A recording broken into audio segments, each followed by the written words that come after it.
Pueden tomar sus lugares, hermanos. Bueno, pues damos gracias a nuestro Dios porque estamos aquí nuevamente reunidos. Hoy hubo algunas modificaciones, como se pudieron dar cuenta, no hubo escuela dominical, pero estamos aquí y vamos a celebrar lo que es nada más un culto general. Hermanos, vamos a seguir analizando la vida de diferentes personajes que hemos estado viendo diferentes en cada una de las partes del Antiguo Testamento y viendo cada uno de ellos y la forma en la que glorificaron a Dios. Y aún así, cómo en cada uno de ellos se presentó la adoración a Dios. Cada uno de ellos representó y cada uno de ellos tuvo adoración para nuestro Dios. Fue increíble que hemos visto que en diferentes circunstancias se puede adorar a Dios. La semana o hace 15 días veíamos, ¿verdad?, también a uno de los personajes, a Ana, por ejemplo, que adoraba a Dios en medio de la angustia. Se puede adorar a Dios en medio de los problemas. No nada más se adora a Dios cuando se está bien, cuando todo está bien en la vida. También podemos adorar a Dios en medio de las dificultades. Ahora vamos a analizar también a otro personaje más. Este personaje lo encontramos ahí donde tuvimos nuestra lectura hace un instante con nuestro hermano Jaime, ahí en 2 de Samuel, capítulo 11. ¿Verdad? Ahí veíamos, o vamos a ver, la historia de este personaje. Es el rey David. Te invito a que abras tu Biblia y vamos al segundo libro de Samuel. Segundo de Samuel, capítulo 11, ahí donde tuvimos nuestra lectura hace un instante. Segundo de Samuel, capítulo 11. No vamos a participar de la lectura, ya la tuvimos, pero te pido que ahí lo tengas para que tengas fresco lo que acabamos de leer y si es necesario poder hacer algunas anotaciones. Ok, en 2 de Samuel capítulo 11 vemos que habla sobre el pecado del rey David, ¿verdad? Habla sobre este pecado terrible que tuvo este gran hombre. La meditación del día de hoy le puse por título Caída de gigantes. ¿Por qué caída de gigantes? Bueno, se reconoce al rey David como un hombre fuerte e íntegro. Casi siempre sobresale las buenas cosas que hizo David, ¿verdad? Veíamos o podemos notar que a David se le menciona en la Biblia como un hombre conforme al corazón de Dios. Un hombre conforme al corazón de Dios. No hay ningún otro personaje en la Biblia que tenga esta característica, esta cualidad, esta forma en la que Dios le pueda dar ese título, conforme a su corazón. Eso nos hace pensar y nos hace reflexionar que entonces David hacía todo lo que a Dios le agradaba. Pero sin embargo, aquí vemos una situación que le pasó al rey David. Al rey David pasó en esta situación trágica, en esta caída que tuvo él con una mujer, con Betsabé. ¿Verdad? Hace rato participamos de esta lectura. ¿Por qué podemos ver, hermanos, que grandes hombres de fe? ¿Por qué podemos ver que tal vez hombres que considerábamos nosotros muy espirituales, buenos hermanos, ¿verdad?, ya sea conocidos, ya sea hasta por televisión? Hoy en día se ha escuchado de muchos pastores, ¿verdad?, que se han cambiado a una fe ecuménica, a una fe falsa. ¿Por qué vemos que pueden caer? Y a veces es terrible, hermano, que podemos escuchar de que ya se escuchó que allá un pastor cayó, los líderes de este lado ya están mal, cayeron. Qué terrible es ver cuando los líderes también caen. Es horrible, hermano. Llega a pasar. No es la voluntad de Dios. Y en la palabra encontramos muchos ejemplos de hombres que han caído, ¿verdad? Y que cómo Dios ha juzgado esas causas y que nos muestra que no es la voluntad de Dios, sin embargo pasa. Pero ¿por qué? ¿Por qué pasa esta situación? Ahorita estamos mencionando hombres grandes, hombres de renombre, tal vez líderes de la iglesia, pero esto, hermano, pasa a todos los niveles. Tanto le pasa a los líderes como también le sucede al congregante, a cualquier congregante. No vayamos a pensar que porque no hay liderazgo o porque no estoy ejerciendo ningún ministerio, entonces ya me escapé. Esto puede pasarnos a todos. Pero el ejemplo es de que si alguien que es fuerte, líder, o que consideras espiritualmente fuerte, le puede ocurrir esto es algo en lo que todos nos tenemos que cuidar. Absolutamente todos. Así que aquí le pasó a un gran líder, pero esto te puede pasar a ti. Y es más, si podemos verlo o analizarlo, todos somos líderes en algún grado. Tal vez tú eres el líder de tu casa, tal vez tú eres la jefa de familia, la ama de casa, tal vez tú eres, ¿verdad?, el que tiene alguna responsabilidad como hermano mayor, tienes algún hermano de cuidado. Entonces, incluso de alguna forma u otra, cada uno de nosotros tenemos responsabilidad, porque somos líderes de algo. Vámonos hasta lo más básico. Tú eres líder de tu propio cuerpo, tú eres líder de tu persona. Así que para todos es este mensaje. Grandes hombres caen, también cada uno de nosotros podemos caer, ¿verdad? Sabemos que ante Dios todos somos iguales y asimismo este mensaje entonces es para todos. Dicen por ahí, hay una frase que dice que mente desocupada, taller de Satanás. No sé si alguien ha escuchado este tipo de frases, ¿no? Pero dice, se me hace muy curioso, ¿no? Mente desocupada, taller de Satanás. ¿Qué tan cierto tiene esta frase? ¿Qué tan real puede ser esta frase? Creo, hermano, que al pensar en esta frase y analizar lo que dice esto, digo, creo que sí es cierto. A veces cuando no estamos pensando en nada, no tenemos nada que hacer, empiezan algún tipo de cosas en nuestra mente, pensamientos, empezamos a divagar. Son cosas que nos pueden llevar a pecado, ¿sí?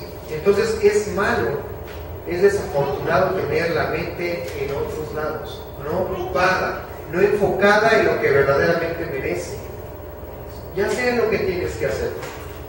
Tomemos un ejemplo común. Si la ama de casa no está pendiente de lo que tiene que hacer en su casa, de lo que, me falta eso, tengo que ir al mercado, tengo que hacer aquello, todo eso, y pues como que no piensa en nada de eso, pues no va a pasar absolutamente nada, pues de su quehacer de su casa se va a quedar todo igual, no va a haber nada provechoso. ¿Pero qué estará pensando? Tal vez en el peor de los casos, pues empiezan a ver telenovelas, empiezan a ver este tipo de cosas, se enganchan en programas, y en cuestión de tiempo ya se enganchan con ese tipo de programas porque piensan que tienen tiempo, que no hay problema. Y entonces la mente ahí, aunque está recibiendo información, está desocupada, está ociosa, no está haciendo nada provechoso, no está haciendo nada edificativo, ¿sí? Dios nos ha dado una capacidad mental muy importante a cada uno de nosotros, y lo importante es capacitar nuestra mente. Debemos de capacitarla, ejercitarla, que siempre esté trabajando nuestro pensamiento, ¿sí? Entonces, mente desocupada, taller de Satanás. Entonces no prestemos nuestro pensamiento, nuestra mente, para que empiece a llenarse con cosas en las cuales Satanás empiece a trabajar, ¿verdad? Entonces hagamos que nuestra mente siempre esté ocupada. Una de las razones por la que podemos caer en el pecado, podemos caer en la tentación, es por no ocupar nuestra mente en cosas que merecen la pena, en cosas que en verdad van a edificar nuestro pensamiento. Y crean que esta es una disciplina que todos tenemos que ejercitar, ¿sí? Vamos a pensar en esto. ¿Qué será más fácil? ¿Ponerme a memorizar un versículo o pues prender tantito la televisión, ¿no? Entonces, pues se nos hace más fácil, más cómodo lo otro, ¿verdad? ¿O qué se nos hace más interesante, verdad? Poder, no sé, pasar unas 3-4 horas en Facebook o poder leer un libro, ¿no? Entonces, ¿qué es lo que más me emplea? ¿Sí? No estoy diciendo de que, hermano, ya ahorita saca de televisión y tírala, pero vamos a buscar un equilibrio, ¿sí? Que nuestra mente esté más ocupada en esta parte, ¿sí? Que nuestra mente esté ocupada en las cosas que merecen. Algo que es muy común en nuestra sociedad actual, hermano. Hoy en día, muchos jóvenes, vamos a empezar por el lado de los jóvenes, que es donde estamos afectando más, el hecho de no tener la mente ocupada ha llevado a que muchos jóvenes en verdad estén desperdiciando mucho de su potencial. Es muy triste, hermano, muy triste, pero estamos viendo muchos jóvenes que en verdad no están desarrollando su capacidad a lo que tenían que hacer. Es más, ¿saben, hermano? Yo escuché hace poco, hace como unos 6 meses más o menos, que la juventud o la etapa de la juventud del ser humano ya se ha prolongado. Ahora alguien de 35 años, casi llegándole a los 40 años, todavía se considera un joven, que todavía está en desarrollo. ¿Se imaginan esta parte, hermano? Todavía es un joven, ya no se le cree como alguien maduro ni capaz.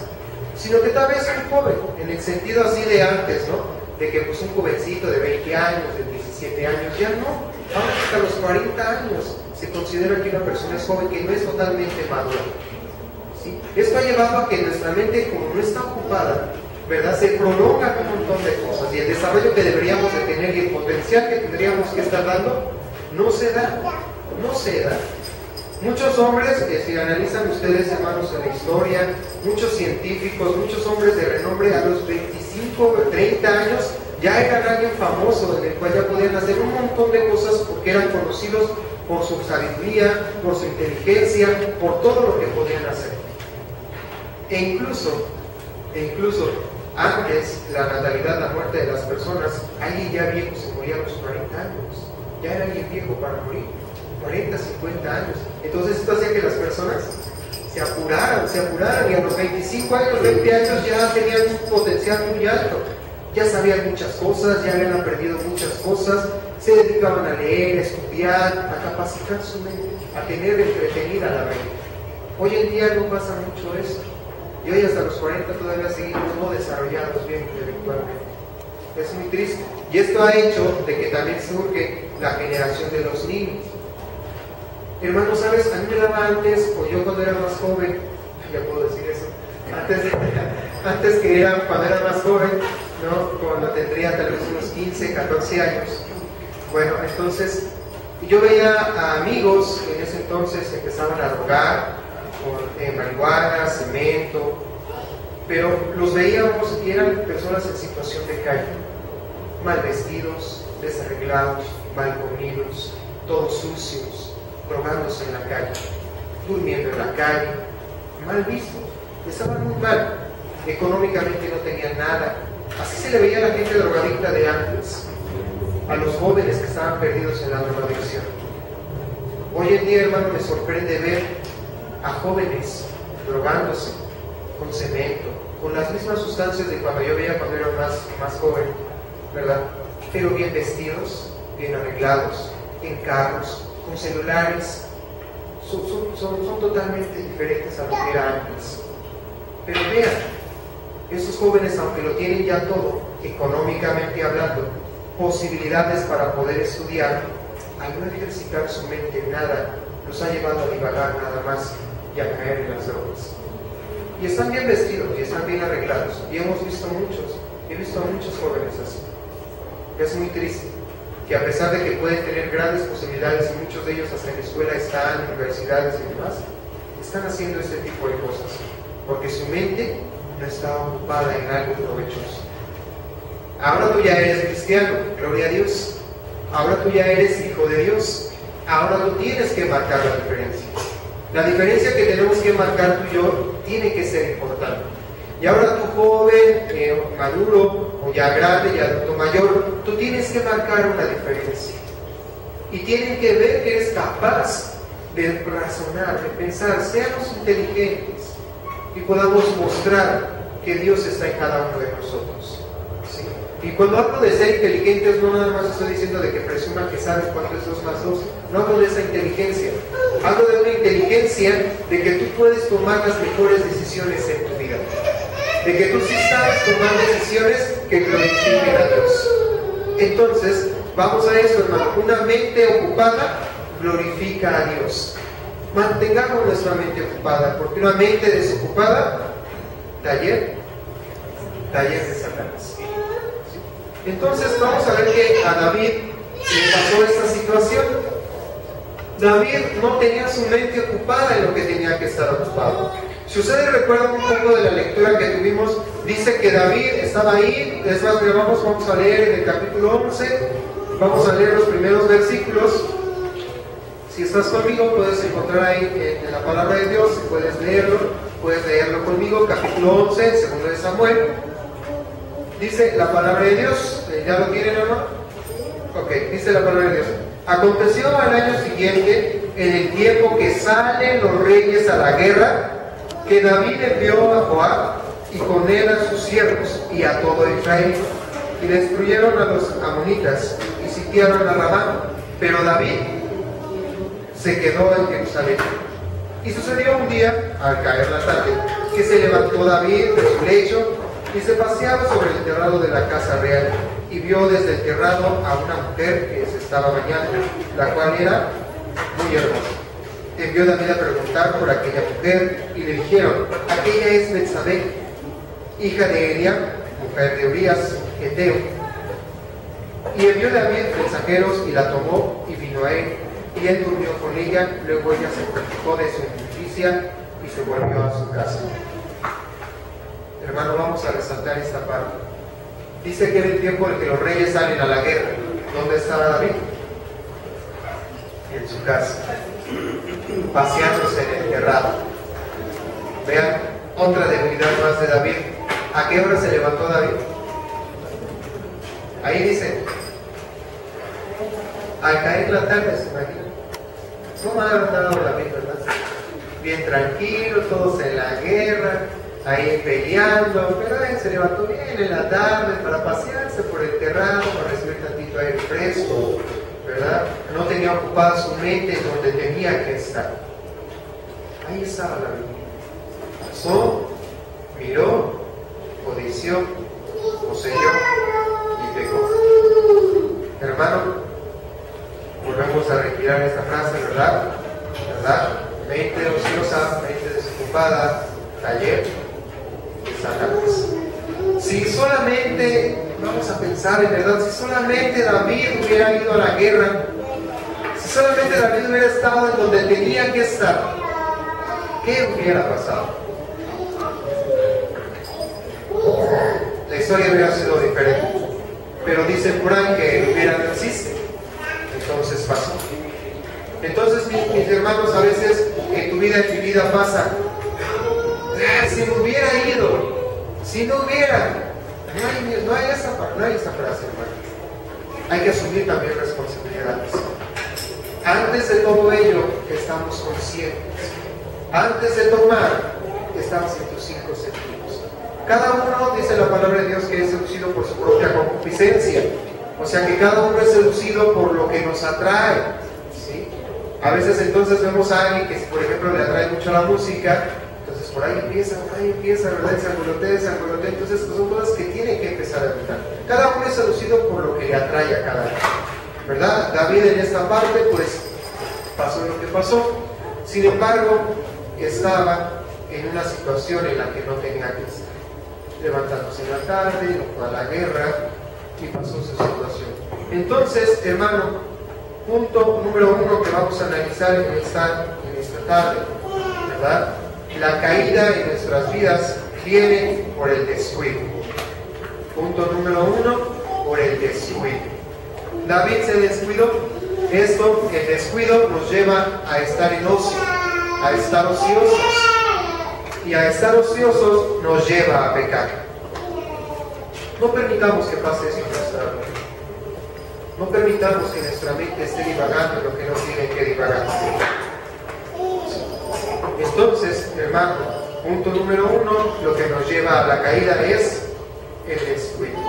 Veíamos entonces en el capítulo 11, versículo 2, y sucedió un día al caer la tarde que se levantó David de su lecho y se paseaba por el terrado de la casa real, y vio desde el terrado a una mujer que se estaba bañando, la cual era muy hermosa. En cuestión de Betsabé, hay muchos que se dividen en comentarios.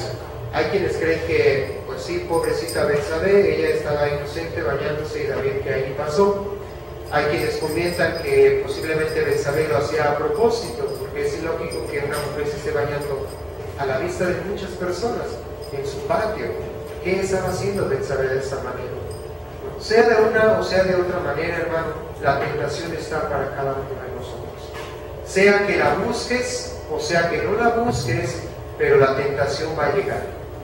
Sea que te metas por terrenos peligrosos o no te metas en situaciones peligrosas, pero la situación va a llegar. No sabemos a ciencia cierta si Betsabé lo hizo a propósito o no, pero la tentación llegó para David. No sabemos si en tu vida te estás coqueteando con el mundo y te estás arriesgando y vas a pecar, o simplemente te estás alejando, pero el pecado va a llegar para cada uno de nosotros. Entonces, no nos descuidemos. Todo cristiano, todo hijo de Dios, Todo que se confiesa ser seguidor de Cristo debe de estar atento, debe de estar alerta para ver cuál es la situación que lo puede llevar a pecar. Cada uno de los que estamos aquí presentes sabemos cuáles son nuestras debilidades. Tú las sabes, ¿verdad? Hay dos personas que las saben en este mundo, ¿verdad? O en todo el universo. Tú y Dios. Nada más tú lo sabes.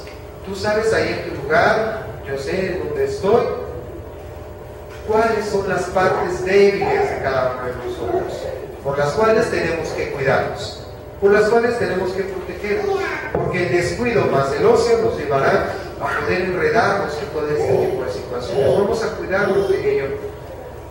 Entonces, esto nos hace caer en lo que no debemos, hacer. Vean entonces, hermanos, qué importante o qué importancia tiene entonces el estar cultivando tu mente. El estar cultivando tu mente. Ajá. La palabra de cultivar, cultivar tu mente, viene obviamente de lo que es el cultivo, el campo, ¿sí? Entonces se sufre para cultivar, pero después se recoge con alegría el fruto que ahí está. Créeme que cultivarte tal vez va a ser una disciplina que te va a costar, el disciplinarte, el leer, el tener un mejor comportamiento, alejarte de las cosas que no debes, tal vez te va a costar, pero eso te va a llevar a cultivar, ¿sí? Aprender más de la Biblia, estudiar, meterte a saber más de lo que dice la palabra de Dios. Entonces va a costar tal vez al principio, pero frutos vas a recoger. Es muy importante entonces que tu mente sea cultivada. Entonces, ¿qué tan importante es esto? Que tú y yo tenemos que hacer. El descuido, hermano, el descuido, ¿sabes por qué viene el descuido? Por descuidado. El descuido viene por confiarnos, porque te confías, ¿sí? A veces tú te descuidas porque te confías. ¿En qué te confías? Bueno, a veces podemos decir, no, yo esa prueba ya la pasé, no hay problema, ya, segurito que yo no vuelvo a caer en eso, ¿no? Pero la palabra de Dios nos dice, ¿verdad? Que el que cree estar firme, mire que no caiga. No nos confiemos. Tal vez David estaba bien seguro, dice, y aquí estoy bien encerradito en el palacio, no va a pasar nada, ¿verdad? Es más, hasta me estoy cuidando de que me vayan a dar flechazos, espadazos por ahí por la guerra, ¿verdad? Y sin embargo, yo creo que hubiera sido mejor que le hubieran dañado la guerra a consecuencia de todo el pecado. Porque el pecado, hermano, vamos a ver esto más adelante, trae consecuencias. Entonces, mi hermano, vamos a ver que entonces ese peligro está por confiarnos. No nos confiemos. No vamos a decirnos, no, pues ya, yo estoy listo, ya no voy a caer en esto, ya no va a pasar esto conmigo. No nos confiemos. El confiarnos, hermano, es un engaño de Satanás. Así te lo puedo decir, hermano. Confiarte es un engaño de Satanás. Tal vez tú ni te das cuenta, tal vez no lo percibes, pero Satanás te hace sentir seguro. ¿Y sabes por qué a veces nos sentimos seguros? Porque ahí empieza también algo de egocentrismo en nosotros. Ajá. ¿Qué quiero decir con egocentrismo? Quiero decir el que tú te sientes seguro de ti mismo. Y tú dices, yo sé que yo ya no voy a caer. Yo sé que yo ya no voy a pasar por eso. Yo sé que yo ya logré pasar la prueba. Yo sé que yo soy un buen hijo de Dios y no me va a pasar eso. Yo sé que soy un hijo de Dios y jamás voy a caer en este pecado. No, yo sé que eso, yo sé que lo otro. Entonces piensas yo, piensas en ti y no estás dependiendo de la fuerza de Dios, no estás dependiendo de Dios. Es por eso que el confiarse es un engaño de Satanás. Porque Satanás te lleva a creer en ti y no creer en Dios. No nos confiemos, hermano. No nos confiemos. Por más que digan, no, ya la hice, ya doy clases en la escuela dominical, ya soy maestro, no, y ahora sí yo ya estoy orando todos los días, no, ahora sí yo ya leo la Biblia, no, yo ya me aprendí un montón de versículos. Hermano, si te confías, también puedes caer. Con todo y todo. Les decía al inicio que hombres grandes en la fe han caído. Todos podemos caer. No nos confiemos y no caigamos en la trampa de Satanás. Vamos a leer un versículo, ahí en el capítulo 12, versículo 9.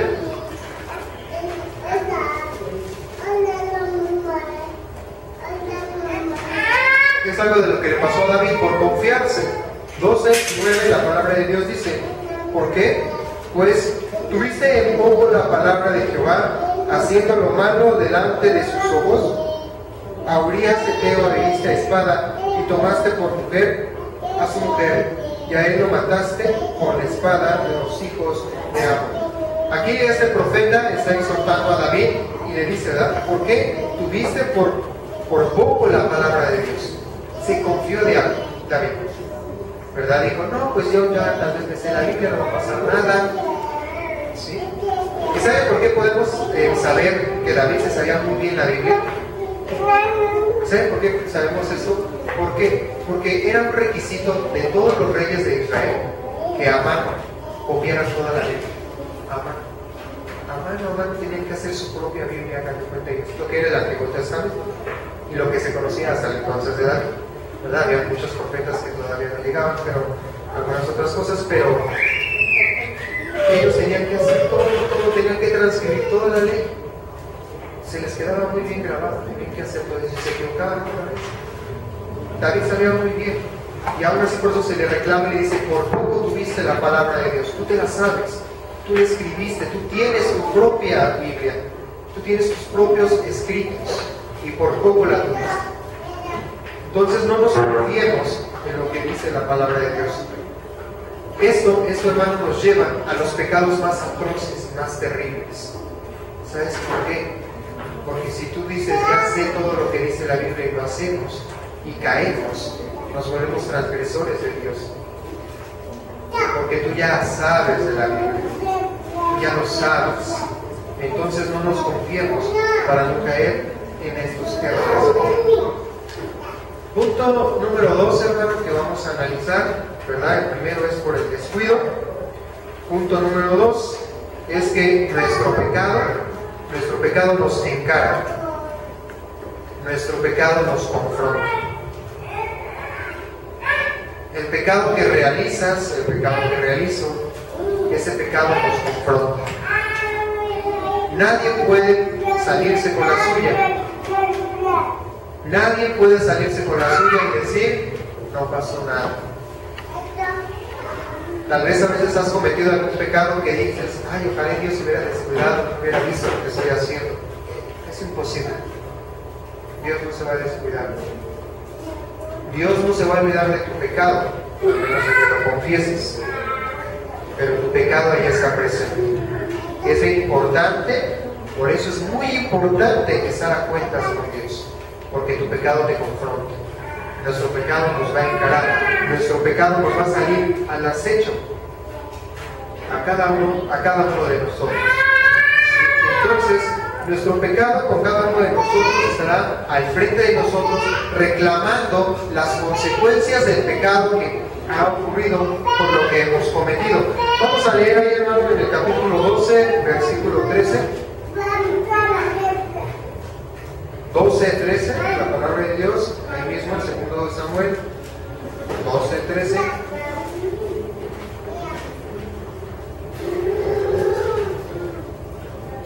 Dice la palabra de Dios, entonces dijo David a Natán, porque contra Jehová, vamos a hablar otra vez. Entonces dijo David a Natán, pequé contra Jehová, y Natán dijo a David, también Jehová ha remitido tu pecado, no morirás. No morirá porque confesó su pecado. Atención a lo que hizo David en el capítulo 11. ¿Qué quiso hacer David con su pecado? Quería cubrirlo. Quería cubrir su pecado. Había cometido el pecado. La Betsabé había quedado encinta, está esperando un hijo de David. Y ya vemos que David entonces manda a traer a su esposo para que pues entonces él se vaya con su esposa y todos piensan que es de Urías y no de David.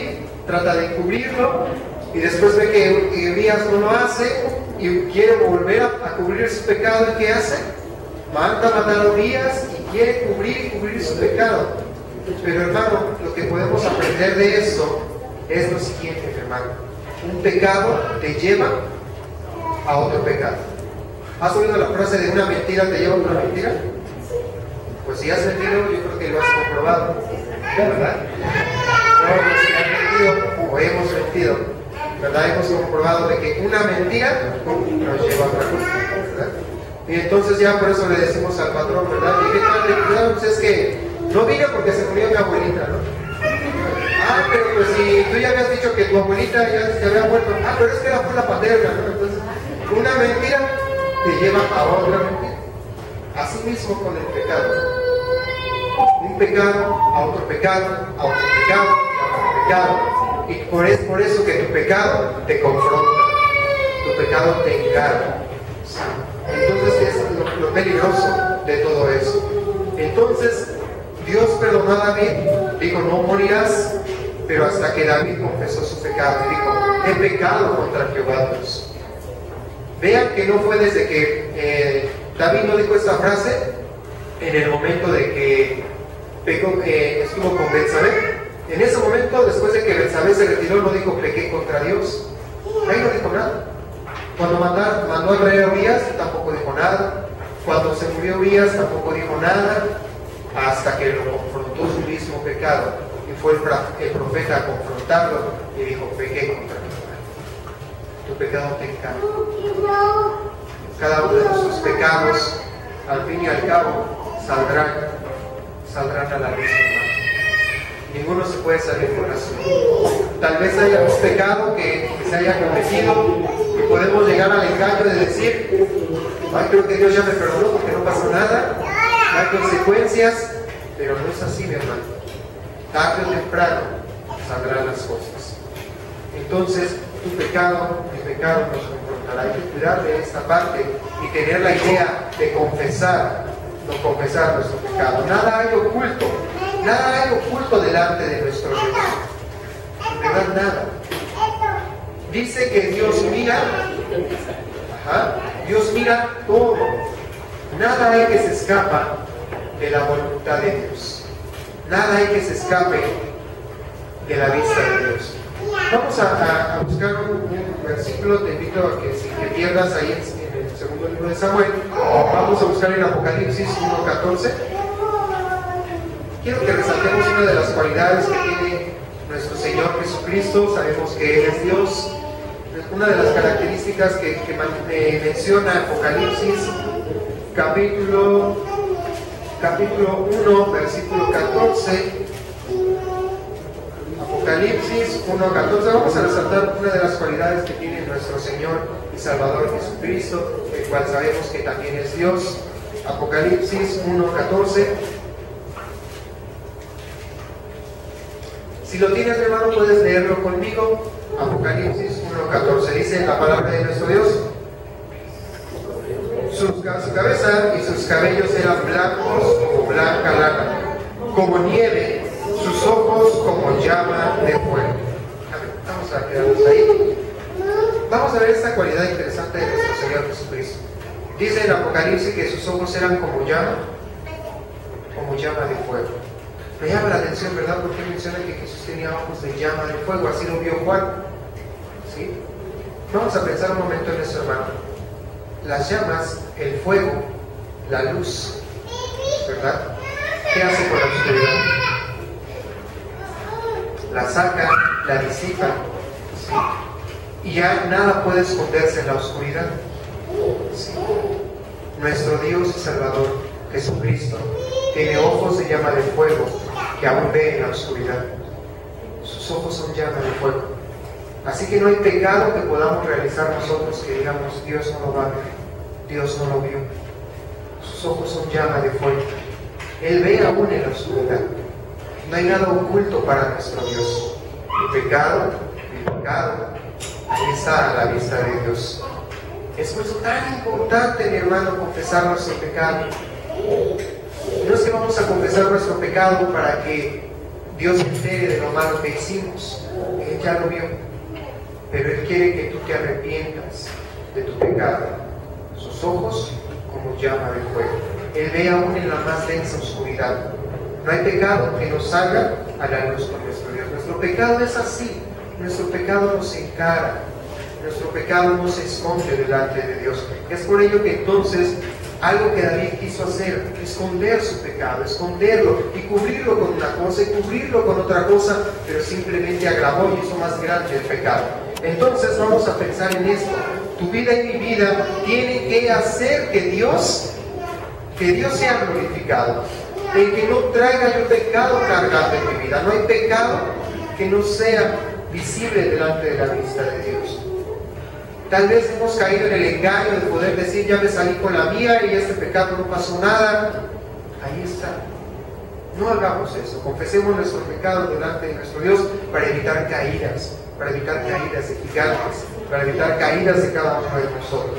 Entonces, nuestra vida debe de estar, ¿verdad?, siempre visible delante de nuestro Dios. David, entonces, veíamos que él estaba ocultando su pecado. Él trataba de ocultarlo, pero vimos que no funcionó. El pecado, entonces, hermanos, nos hace, ¿verdad?, estar mal delante de Dios. Debemos de entender esto, que el pecado nos hace estar mal delante de nuestro Dios. El pecado, mi hermano, también tiene una cualidad muy interesante. Aparte de que no se puede esconder delante de Dios, el pecado es como la levadura, ¿sí? En el Nuevo Testamento vas a encontrar que a veces cuando se mencionan ejemplos de la levadura, se refiere al pecado. ¿Han leído esta parte cuando Jesús les dice a sus discípulos que se cuiden de la levadura de los fariseos? ¿Sí? La levadura es el pecado. ¿Sí? ¿Qué hace la levadura en la masa? La infla, se hace grande. Así es el pecado. Ajá. El pecado es como la levadura. Se hace grande. Empieza con algo pequeño y sigue creciendo hasta contaminar más cosas. Si lo teníamos aquí, pues ya se extendió a muchas cosas más. Entonces, el pecado afecta a otros. El pecado afecta a otros. Tal vez tú podrías decir, si el que pequé fui yo. Sí, tienes razón. Fuiste tú el que pecaste. Pero tus pecados traen consecuencias y afectan a otros. Afectan a más de uno. Afectan a muchos más. Vemos aquí, por ejemplo, a David, su pecado afectó de tal manera que hizo traer a Urías, lo hizo matar, ¿verdad? Vamos a pensar en todo lo que contaminó esta parte. Vemos aquí la historia, los que ya han leído esta historia, que hay una sentencia para David, que la violencia, la espada jamás se iba a ir de la casa de David. Estas son sus consecuencias personales, que aún así se extendieron a más de él, pero también se extendieron a otras personas. ¿Tú te imaginas a la familia de Urías llorando por su muerte? La Biblia no lo registra, pero vamos a pensar en la familia de Urías. Tal vez son una madre, hermanos, sobrinos, tíos, su misma esposa, Betsabé, dice que tuvo luto por él. ¿Te imaginas llorando por la muerte de Urías? Qué terrible, ¿no? Hasta allá llegaron las consecuencias del pecado de David. Fue terrible. Ahora tú te imaginas, ¿verdad?, el comandante de David, a Joab, ¿verdad?, que él dice que mandó a matar y lo puso hacia adelante a Urías y todo esto, ¿verdad? Ahora el pecado o la culpabilidad que encargaba Joab, por haber matado a matar a Urías, todo por obedecer al rey. Ahora, hermano, cuando mataron a Urías, ¿cómo fue la muerte de Urías? Si pusiste atención a la lectura. ¿Cómo fue la muerte de Urías? La palabra nos dice que los mataron hasta el frente, de lo más recio, de lo más fuerte de la batalla, para que ahí los mataran. Dice que los enemigos sacaron los flecheros y hirieron no nada más a Urías, sino a varios también. Varios murieron junto a Urías por cubrir el pecado de David. Vean qué grave, hermanos. El pecado se extiende a otros. Tal vez tú cometiste un pecado y no te das cuenta y no piensas que está afectando, pero sí afecta, hermano. Esto a nivel físico, material, terrenal. Pero sabes también, hermano, que el pecado afecta a nivel espiritual. tu pecado también afecta a la iglesia de Cristo. Tu pecado afecta a los hermanos espiritualmente. Es terrible, hermanos, es terrible. El pecado es terrible, hermanos. Es como una plaga, es como la levadura que se extiende y contamina más cosas. Debilita a la iglesia de Cristo. Debilita a tus hermanos espiritualmente. Ustedes recuerdan esa batalla en donde, porque alguno de los hombres de guerra sustrajo anatema, ¿y qué fue lo que pasó cuando el pueblo de Israel quiso pelear otra vez? Fueron derrotados. ¿Y por qué? Por el pecado de uno de ellos, ¿verdad? No podían tener victoria espiritualmente, no podían tener victoria ellos como parte del pueblo de Dios por el pecado de una persona. Afecta muchísimo el pecado. Tal vez tú puedes decir, sí, pero pues yo pequé allá en mi casa, y bueno, es más, ni en mi barrio donde nadie me veía. Está bien, pero las consecuencias ahí están. Y el pecado que tuvo aquí David fue terrible, afectó a muchos, más allá de su familia. Mi pecado puede afectar más allá también de nuestra familia. Entonces busquemos, hermano, veamos y tengamos miedo también y amor a los demás, cuidándonos nosotros mismos también. Vamos entonces a ver que el pecado entonces afecta a muchos más. El pecado afectó tanto también en la familia de David, les mencionaba, que ahí en el capítulo 12, versículo 15, hay una persona más que está sufriendo por consecuencia del pecado de David. Vamos a darle lectura, hermano, versículo 15 del capítulo 12, 15. Dice la palabra de Dios, si lo tienes, vamos a leerlo juntos. Y Natán se volvió a su casa, y Jehová hirió al niño que la mujer de Urías había dado a David, y enfermó gravemente. Qué triste, ¿verdad? Ya los que, bueno, somos padres, vemos a nuestro bebé, a nuestro hijo enfermo, se siente feo, ¿verdad? Pero ahora imagínense que David cargando la consecuencia de decir, mi pecado está llevando a que el niño esté gravemente enfermo. Pobre bebé agonizando por el pecado de David. Fue terrible, hermano, fue atroz. A veces podemos pensar, qué injusto es Dios. Muchos podrían pensar y decir, Dios es injusto, ese bebé, ¿qué culpa tenía? Era un bebecito, no tenía pecado, ¿qué culpa tenía? Podríamos nosotros juzgar de esa manera a Dios, pero ese pensamiento es simplemente humano, hermano. ¿Y por qué te puedo decirlo así? Tal vez suena frío, tal vez decir, pobrecito bebé, ¿qué culpa tenía? Pero hermano, si Dios no utilizaba estas cosas, no podríamos aprender la gravedad del pecado. No podríamos entender qué tan grave es el pecado si no pasaran cosas de esa manera. Ahora, bueno, bien, sí, el bebé estaba mal e incluso murió ese bebé. Pero sabemos que de los tallos es el reino de los cielos. Y él estaba en paz con Dios. La consecuencia era grave para David. Cargar con la conciencia de la muerte de un bebé por consecuencia de su pecado. El pecado contamina entonces gravemente, hermano. Entonces veíamos, punto 1, las caídas nos llevan por el descuido. Punto 2, nuestro pecado después nos encara.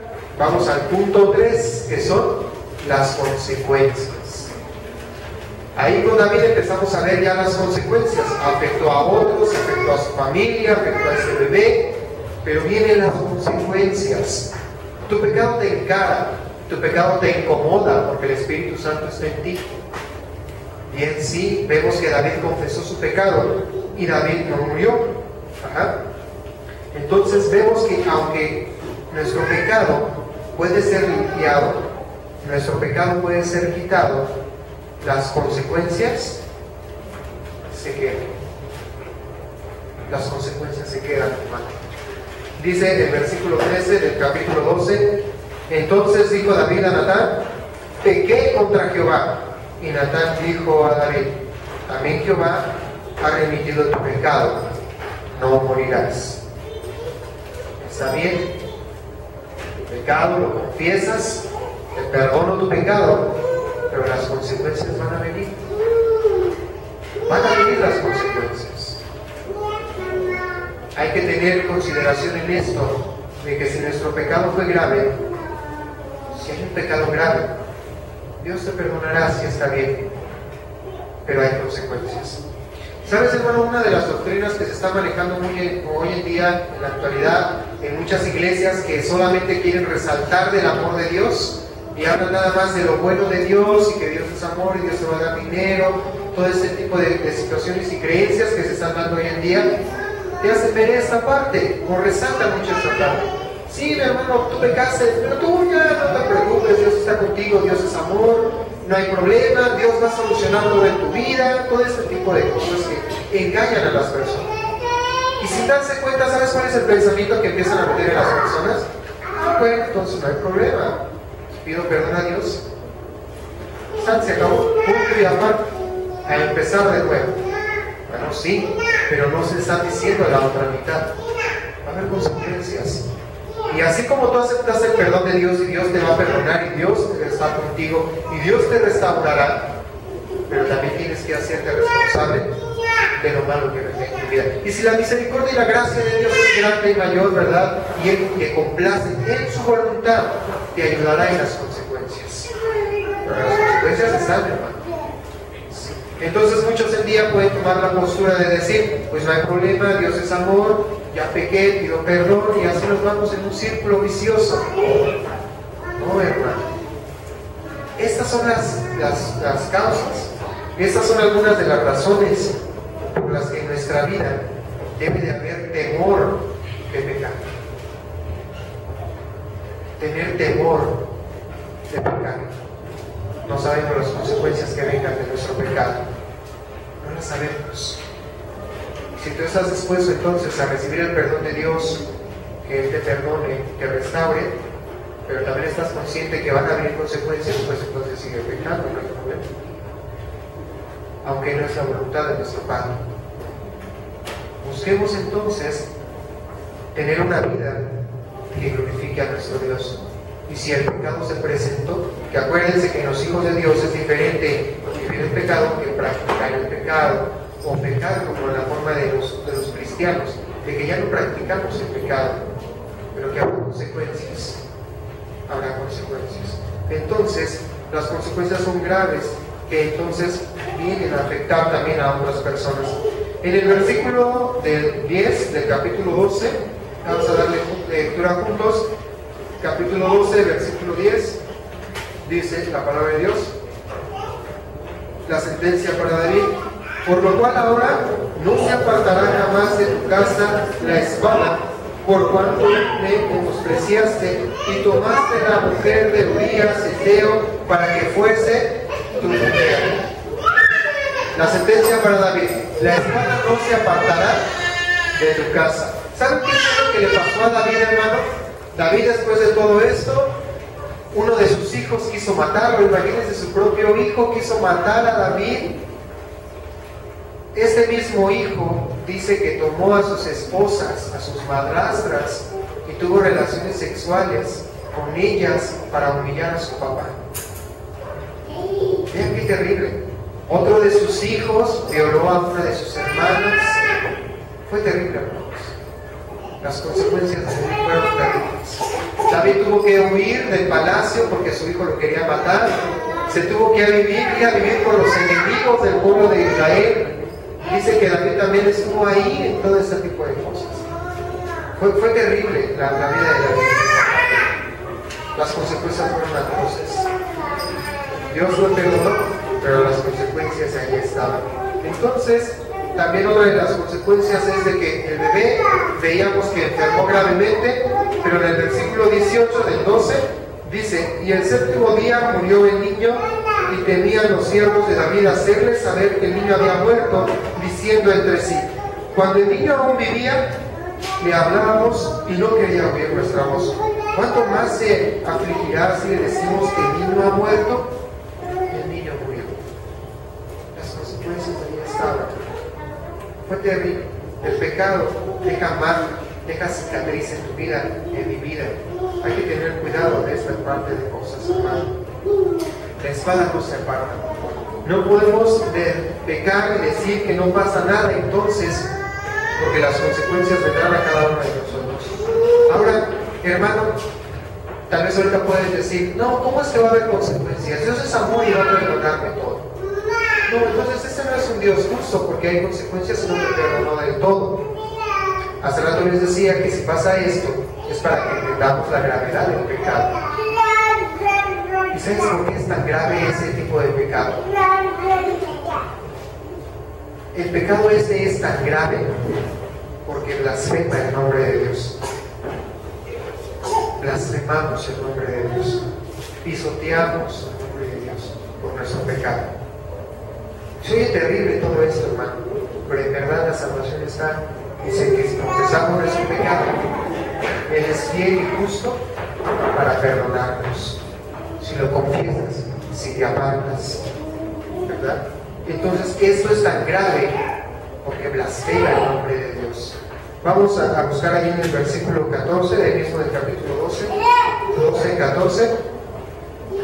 Dice la palabra de Dios, vamos a leerlo todos juntos. Mas cuanto con este asunto hiciste blasfemar a los enemigos de Jehová, el hijo que te ha nacido ciertamente morirá. ¿Se imaginan? David, su pecado hizo que se blasfemara el nombre de Dios. ¿Te imaginas un hombre que de momento agarra y está en su trabajo, ¿verdad? Y por cierta razón o por alguna otra cosa cae en pecado? ¿Qué es lo que van a empezar a decir sus compañeros? ¿Y estos son los cristianos? ¿Y ese es el aleluya? ¿Y así se portan ellos? No, por eso yo no me hago cristiano, para ser igual, si es peor que yo. Mira todo lo que hace. Y es cierto, que pierden ahí el tiempo en la iglesia. Estás haciendo que el nombre de Dios se blasfeme. Hacemos que el nombre de Dios se blasfeme. Tengamos cuidado, hermano. Cuidemos nuestro testimonio. Cuidemos nuestra vida. El pecado es atroz, hermano. Como vemos, no nada más te afecta a ti.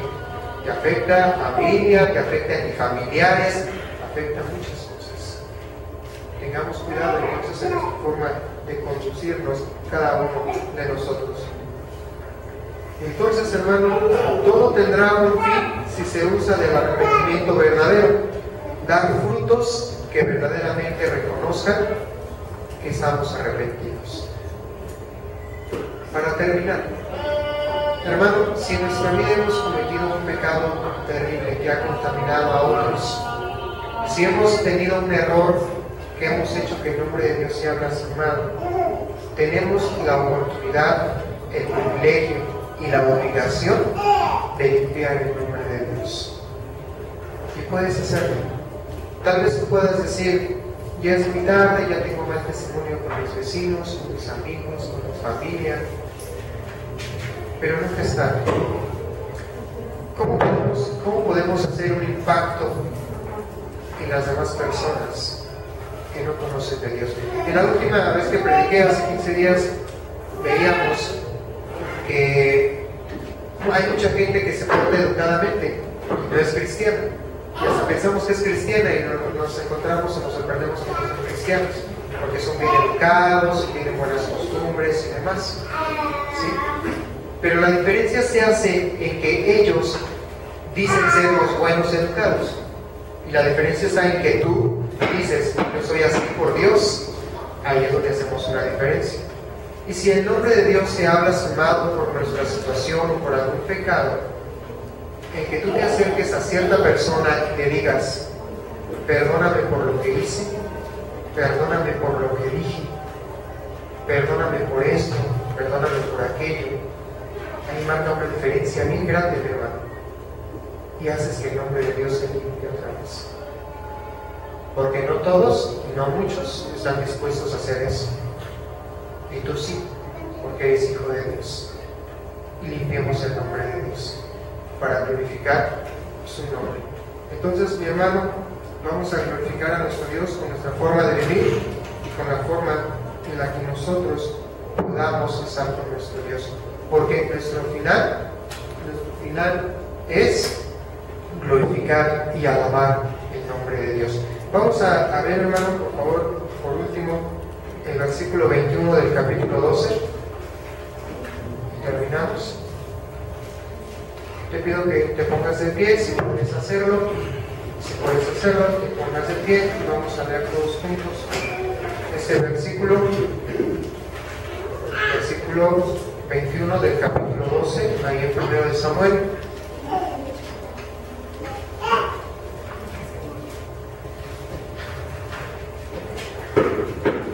Nuestra hermana Betsabé, perdón por Alain, nos está ayudando a proyectarlo, pero si lo tienes en tu Biblia te lo agradecería mucho. Dice la palabra de Dios en el versículo 21: y le dijeron sus siervos: ¿qué es esto que has hecho? Porque el niño viviendo aún ayunabas y llorabas, y muerto él te levantaste y comiste pan. Hermano, vamos a dar una explicación a esto. La gente le dijo: ¿qué haces? ¿Verdad? ¿Estás loco? ¿Cómo es que ya te levantas como si nada y estás bien con tu Dios? ¿Por qué haces ese tipo de cosas? Si tú haces lo que yo te mencionaba hace rato, ¿verdad? Muchos se van a decir: ¿estás loco? ¿Por qué pides perdón? Pues así ya déjalo, ¿no? Ay, tú que le haces caso, no hagas esto, no hagas aquello, ¿verdad? Te van a decir: ¿qué es esto que estás haciendo? ¿Qué es esto que haces tú? Pues ahí es tu oportunidad para limpiar el nombre de Dios. Lo hago, podrás responder, lo hago para que Dios sea glorificado. Hermano, entonces tú y yo vamos a alabar y a glorificar el nombre de nuestro Dios en todo lo que hacemos. Hermano, tengamos cuidado y recordemos, para no caer, ¿verdad? Punto número 1, no descuidarnos. Y si nos descuidamos, está el pecado. Y el pecado, punto número 2, nos encarga. Y punto número 3, hay consecuencias. Evitemos toda esta tragedia en nuestra vida, teniendo cuidado y no estando en ocio en nuestras vidas. Tengamos una mente ocupada para nuestro Dios. Y recordemos, como empezamos, mente desocupada, taller de Satanás. Tengamos nuestra mente ocupada para la gloria de nuestro Dios. Inclina tu rostro, hermano, así como estás, vamos a orar. Bendito Padre, Señor y Dios, en el nombre de tu Hijo Jesucristo, te alabamos, te bendecimos, porque tú eres bueno y porque para siempre es tu misericordia. Padre, muchas gracias, porque Señor, a pesar de que hay pecado en nuestra vida, podemos venir a ti, arrepentirnos, pedirte perdón, obtener tu perdón, Señor. Y si hay consecuencias, Padre, danos la fortaleza, la sabiduría para sobrellevarlas y buscar limpiar tu nombre. Ah, Padre mío, tú eres